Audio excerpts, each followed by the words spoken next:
Halo teman-teman, berapa banyak dari kita yang hilang kesempatan karena kita takut untuk berbicara?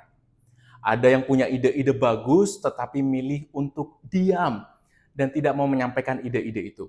Atau ketika ada di satu forum atau satu kesempatan yang bagus sekali, kita punya jawaban yang oke, tapi kita memilih untuk tidak berani menyampaikan apa yang ada di dalam pikiran kita karena kita takut, karena kita gugup, karena kita nggak berani untuk menyampaikan itu semua.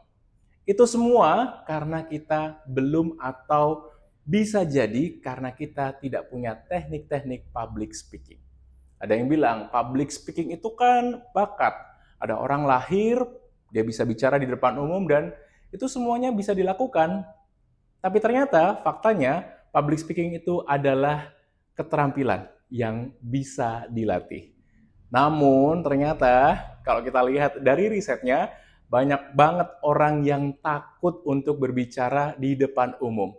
Takut salah, takut dinilai, takut nanti kalau ada hal-hal yang menyinggung orang lain, dan ini diperkuat dengan fakta yang muncul, yaitu sekitar 75% orang mengalami ketakutan berbicara di depan umum. Separuh lebih. Bahkan kalau kita lihat risetnya lagi, teman-teman mahasiswa di Indonesia hampir 63,9% juga mengalami hal yang sama. Ketika ditunjuk untuk presentasi, mereka memilih untuk enggak kamu aja gitu atau mungkin temennya aja gitu.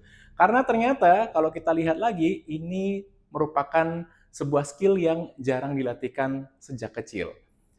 Tapi kemudian kalau kita menyadari itu semuanya dan kita merasa bahwa public speaking itu penting, lalu kemudian kita harus berubah dong, harus apa yang kemudian bisa kita lakukan. Banyak orang yang merasa gugup karena takut mau public speaking begitu ya.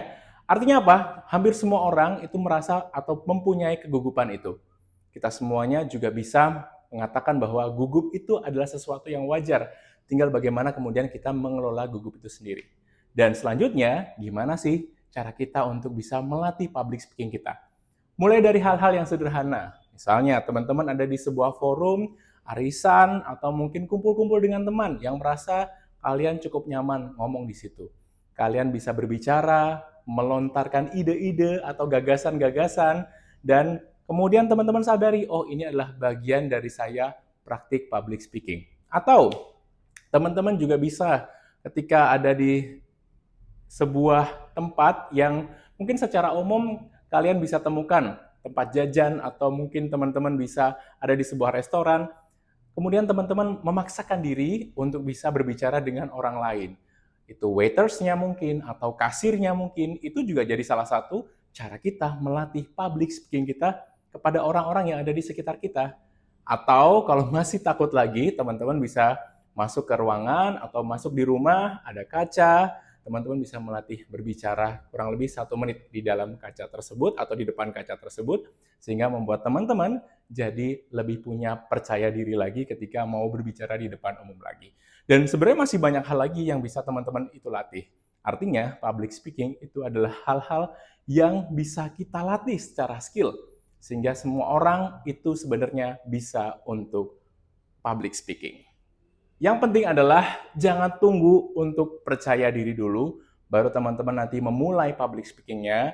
Jangan juga tunggu bahwa teman-teman sudah besar dan bertumbuh, lalu kemudian teman-teman melatih public speaking-nya.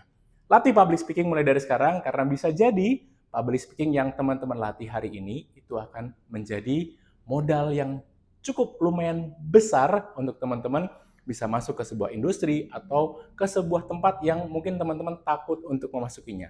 Mulai dari langkah kecil, mulai dari hal yang sederhana yang bisa teman-teman lakukan dalam kehidupan teman-teman sehari-hari, dan yang pasti lakukan mulai dari sekarang juga.